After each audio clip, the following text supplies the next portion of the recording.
Let's talk about the Atomos recorder and their new registration requirements on my.atomos.com. This is ArtIsRight.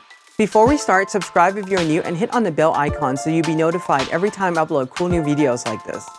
The two Atomos devices that I'll be referring to are my Ninja 5, one of them is in front of me, and the other one's on top of my camera acting as a monitor. These two recorders are running two drastically different firmware versions. This is still running on a 2 or 2.5-year-old firmware 10.3.5, where the one on my camera is running the latest firmware as of now, which is 10.7.1. Now, this whole thing is going to talk about Atomos and some of the changes to their firmware update, and also the codec that ships the device, and some of my thoughts and opinions and feeling about the whole thing. So before we talk about that, let's go over why anyone would update a firmware on an Atomos device. Well, new codex update, any bugs fixed in a codex or firmware will be the one thing to consider, or support for a new camera system or a new standard that comes out, should they enable that down the road. These are all really great things, but starting with firmware 10.61, Atomos have gone in and separated the firmware and the codec version from their recorder, at least on the Ninja 5 anyway. So with the Ninja 5, with the old firmware, I can start out and take the device out of the box, download their latest firmware at one point in time, and be able to record ProRes RAW and DNx without having to register the device, without having to download a token to activate that codex. Well, that's no longer the case starting with 10.61. You now have to register your device on my.atomos.com, and then you have to activate the codec, even the one that are included with your device, and download that token, put them on the SSD, plug that into the device, and then activate it on the device itself. I think the worst part to this whole thing is that they have gone through this whole activation process twice, because I know that when I was playing with the 10.6 series firmware, at one point I was able to activate all the codecs, for example, ProRes RAW and DNx, and I think that when I updated to, I think, 10.66 or 10.67, now you have a new thing called the AID, which is a specific device ID that you need to have. Once you enter that in on my Atomos, you have to download a token again and reactivate all the codecs on the device again, which kind of makes it a painful process to just go through a firmware update, because at one point it was as easy as going through the website and downloading the firmware. Now, the thing is this. If you just arbitrarily just go to the website and download the firmware now without registering your device, well, some of the codecs may not be available anymore once the device boot up with the new firmware. So that's just something to be careful there. The other thing about this, though, is that, and the reason why Atomos did this is so that they can separate the firmware from the codec portion of the device itself, so that now, for example, H.265 HEVC is a paid upgrade. SDI RAW, for instance, is a $99 pay upgrade, very similar to the H.265. And this will allow them to go in and develop more codec in the future, which I totally understand. This makes absolutely perfect business sense. The thing, though, the way how I see this whole thing is that I think that Atomos should have told the customers in the past, like, you know, the 1 or 2 year pass down the road, that this is kind of our product roadmap, that we're going to be adding paid features in the future, and these are where things are going. Because the way how I see and feel about this whole thing right now is that the whole experience that I'm going through is just very disingenuous.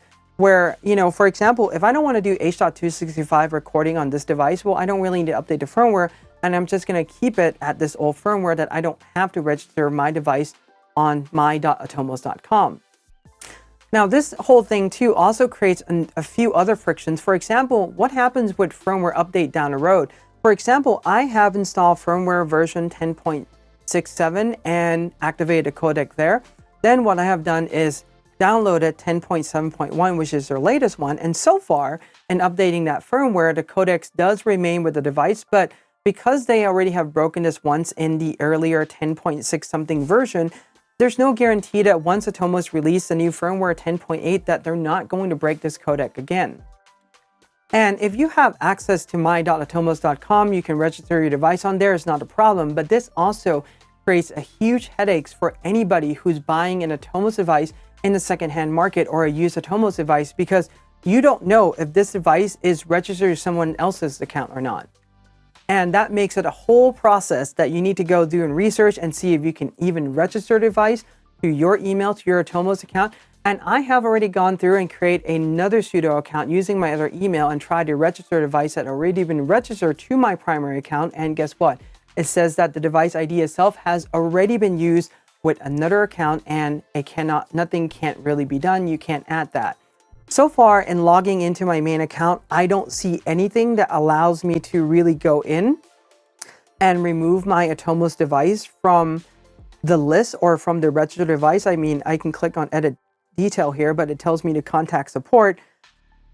You know, you can't edit product that you have activated features. So I don't know if you can remove your device, the activation, or transfer this device to someone else. They don't make it easy, and I haven't found any of this information on their website or on my.atomos.com whatsoever. If you know how to do this, or if there's a way, let me know in the comments below, because I'm really curious about this. But the whole point is this creates a fairly complicated thing going forward. So what about my H.265 codec that I have purchased?